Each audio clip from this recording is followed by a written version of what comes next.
샬롬, 하나님과 동행하는 새벽기도회 달라스 임마누엘 교회 권성철 목사입니다. 오늘도 하나님과 동행하며 풍성함을 누리시는 저와 여러분 되시길 주님의 이름으로 축복합니다. 오늘 말씀은 역대하 14장 1절에서 8절까지의 말씀입니다. 아비야가 그의 조상들과 함께 누움에 다윗성에서 장사되고 그의 아들 아사가 대신하여 왕이 되니 그의 시대에 그의 땅이 10년 동안 평안하니라. 아사가 그의 하나님 여호와 보시기에 성과 정의를 행하여 이방 제단과 산당을 없애고 주상을 깨뜨리며 아세라상을 찢고 유다 사람에게 명하여 그 조상들의 하나님 여호와를 찾게 하며 그의 율법과 명령을 행하게 하고 또 유다 모든 성읍에서 산단과 태양상을 없애매 나라가 그 앞에서 평안함을 누리니라. 여호와께서 아사에게 평안을 주셨으므로 그 땅이 평안하여 여러 해 싸움이 없은지라. 그가 견고한 성읍들을 유다에 건축하니라. 아사가 일찍이 유다 사람에게 이르되 우리가 우리 하나님 여호와를 찾았으므로 이 땅이 아직 우리 앞에 있나니 우리가 이 성읍을 건축하고 그 주위에 성곽과 망대와 문과 빗장을 만들자. 우리가 주를 찾았으므로 주께서 우리 사방에 평안을 주셨느니라 하고 이에 그들이 성읍을 형통하게 건축하였더라.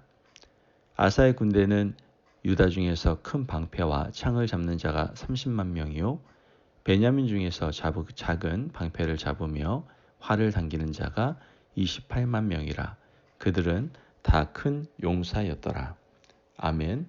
하나님의 말씀입니다. 여러분, 부모인 우리의 모습을 한번 돌아보시기를 바랍니다.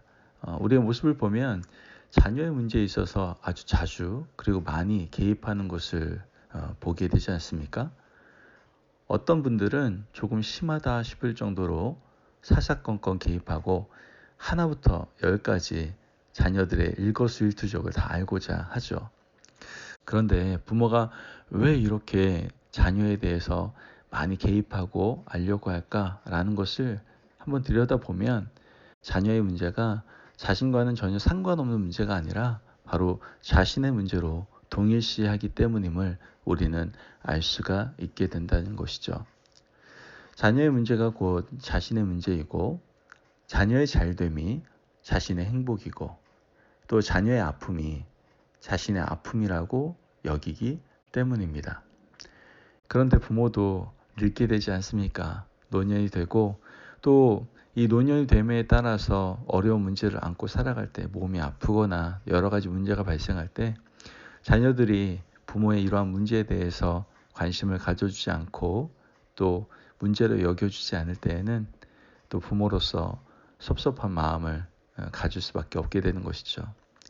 그런데 이런 부모와 자식 간의 관계에서 일어날 수 있는 이런 동일시의 문제가 타인들과의 관계에서도 일어나는 것을 우리는 보게 됩니다.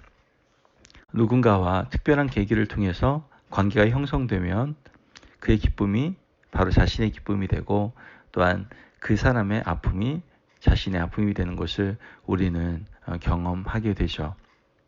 이와 같이 우리가 인간관계를 맺으며 살아가는 것처럼 하나님과 우리의 관계에도 이렇게 되면 좋을 것이다 라는 생각을 하게 됩니다. 우리가 살아가는 삶의 현장에는 많은 문제가 있죠.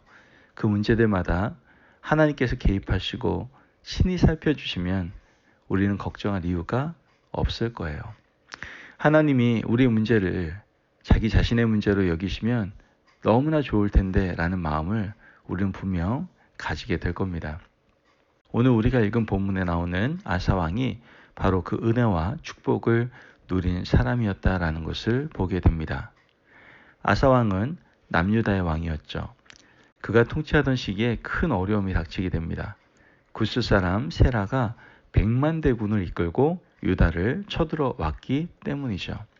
9절 말씀을 보면 구스 사람 세라가 그들을 치려하여 군사 100만 명과 병거 300대를 거느리고 마레사에 이름에 아멘. 구스는요 에티오피아를 얘기하는 거거든요. 그 당시 에티오피아는 군사적 강국이었는데 이 나라가 어떤 이유인지는 잘 알지 못하겠지만 남유다를 치기 위해서 100만 명의 대군을 이끌고 쳐들어왔습니다. 그 당시 남유다의 군사력은 사실 구스에 비할 수가 없었던 것이죠. 8절 말씀을 보면 아사의 군대는 유다 중에서 큰 방패와 창을 잡는 자가 30만 명이요 베냐민 중에서 작은 방패를 잡으며 활을 당기는 자가 28만 명이라. 그들은 다 큰 용사였더라. 이렇게 말합니다. 지금 말씀에 나오는 것처럼 합쳐봐야 58만 명 정도 되는 군대로 100만 명의 군사를 당해내기란 역부족이었을 겁니다. 큰 어려움 앞에서 아사는 어떻게 합니까? 하나님께 간절히 기도하는 것을 우리는 보게 됩니다. 아사왕의 기도의 내용이 11절에 나오는 것을 우리는 보게 됩니다. 아사가 그의 하나님 여호와께 부르짖어 이르되 여호와여 힘이 강한 자와 약한 자 사이에는 주밖에 도와줄 이가 없사오니 우리 하나님 여호와여 우리를 도우소서. 우리가 주를 의지하오며 주의 이름을 의탁하옵고 이 많은 무리를 치러 왔나이다. 여호와여 주는 우리 하나님이시오니 원하건대 사람이 주를 이기지 못하게 하옵소서 하였더라. 아멘. 여러분, 이 기도는 아사왕의 위대한 기도입니다. 사람이 주를 이기지 못하게 하옵소서. 자, 우리가 지금 본 아사왕의 기도를 보면 자신을 주님의 편에 서 있다고 강하게 확신하고 있어요. 하나님이 분명히 자신의 문제에 개입하셔서 이 문제를 해결해 주실 것이다라는 강한 확신을 가지고 간절하게 기도하고 있다라는 것이죠. 도대체 아사가 어떻게 이런 확신을 가지고 기도할 수 있게 되었을까요? 아사왕은 하나님 앞에 순전한 마음으로 종교개혁을 행한 사람이었어요. 그의 아버지는 누구였습니까? 아비야였어요. 그의 할아버지는 르호보암이었고요. 그의 중조부는 솔로몬입니다. 솔로몬부터 르호보암, 아비야까지 내려오는 시간 동안 나라는 분열되었고 신앙적으로는 극심한 타락을 걷게 되죠. 사실 다윗 이후에는 선한 왕이라고는 한 사람도 없었어요. 이렇게 악행이 거듭되는 시기에 아사가 왕이 되고 그 아사 왕이 종교개혁을 단행하게 되죠. 그 종교개혁의 방향은 딱 두 가지였습니다. 먼저 3절과 5절 말씀을 함께 보면 3절 말씀에 이방 제단과 산당을 없애고 주상을 깨뜨리며 아세라상을 찢고 이렇게 말하고요. 5절 말씀에 또 유다 모든 성읍에서 산당과 태양상을 없애매 나라가 그 앞에서 평안함을 누리니라. 아멘. 지금 성경 말씀에 뭐라고 얘기합니까? 이방 제단, 산당, 아세라 목상 그 모든 것을 찍어버리고 없애버렸다라고 얘기합니다. 이 아사 왕의 종교개혁의 방향은 첫 번째는 없애고 부수는 것이었어요.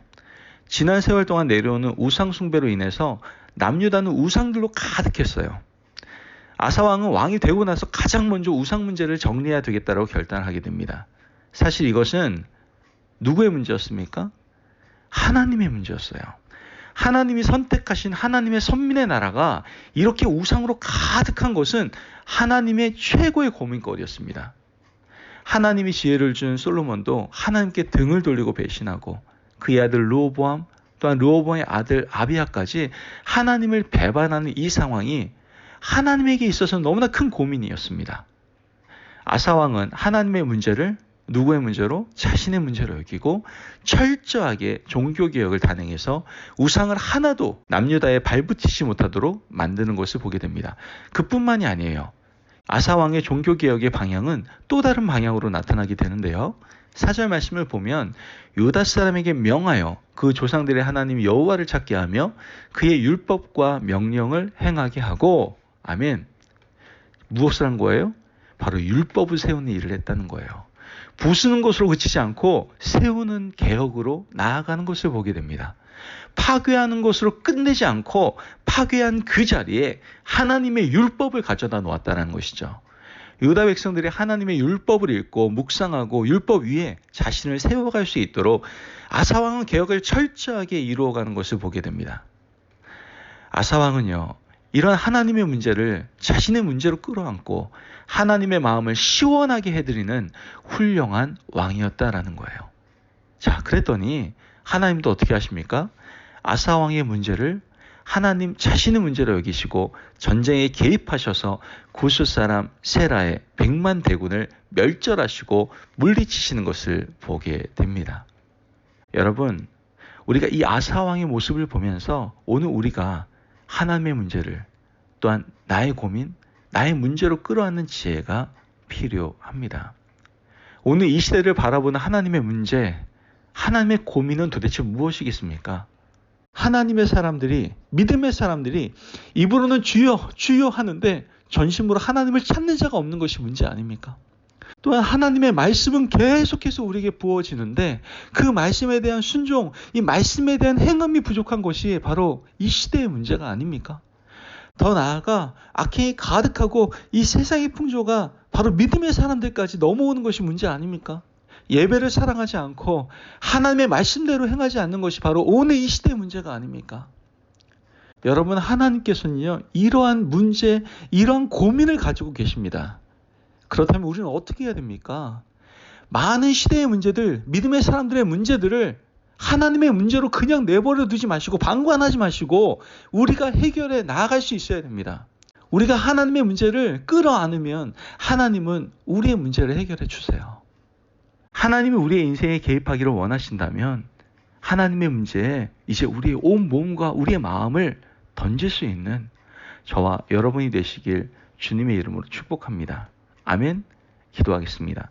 사랑이 많으신 하나님 감사합니다. 오늘도 우리에게 귀한 말씀을 주시고 오늘 하나님의 거룩한 고민을 우리가 품고 이제는 그 문제를 방관하지 않고 내버려 두지 않고 우리가 해결해 나아가야 됨을 깨닫게 하시니 감사합니다. 이제 하나님의 고민을 우리가 끌어안고 풀어나가겠습니다.